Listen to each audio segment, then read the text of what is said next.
الحمد لله اللي جيت لهلي، جيت لجدي ما غطيتشتو وعماتي. جاي هون دوتي ووطني، سمعت والدتي جبرتها هون، لاحق علي ولاحق عليها، نتلقى معاها.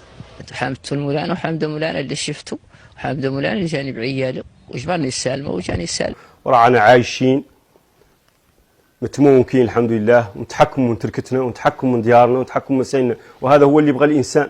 شيء ثاني ما نلودوا له. اما الفم في المخيمات ما تتحكم من تركتك، ما تتحكم من عيالك، ما تتحكم من شيء، كل شيء مقلوع من يدك تتحكم فيه. قالوا هما الإدارة والعارفة ولا نعرفهاش، شيء من الروايات اللي نحن. قاعد مع والدي وشفت المناظر الزينة اللي تعجبني، ياك سمعت، وتوفق. هذا هو اللي شفته، واللي راني ما صدرت غير بعد اللي شفت، حسب نظرتي انا وحسب اللي شفت. زين منطقة زينة تشرح شيء عن الأخلاق ويوقي بها وينصر أهلها وينصر الملك. من يمثل الصحراويين الموجودين في مخيمات تندوف؟ هل هي الجبهة؟ هل هي القيادة الفاسدة الهارمة الفاشلة منتهية الصلاحية؟ أم هو النظام الجزائري؟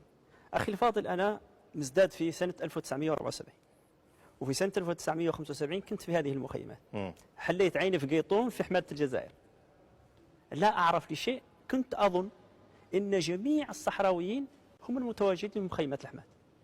لم أتصور يوما عن موجودين 90% من الصحراويين في بلدهم ومندمجين، وهم يعني يمارسون الديمقراطية، وهم في المجالس المنتخبة، وهم يمارسون الاقتصاد. كنت أفكر عن كل الصحراويين هم المتواجدين في مخيمات تندوف.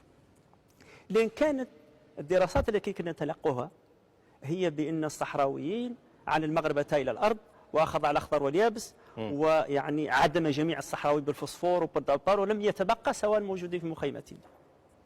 ولكن يعني كما قلت في البداية، يكذب الشخص يكذب على بعض الناس بعض الوقت، ولكن لا يمكن أن يكذب على كل الناس كل الوقت.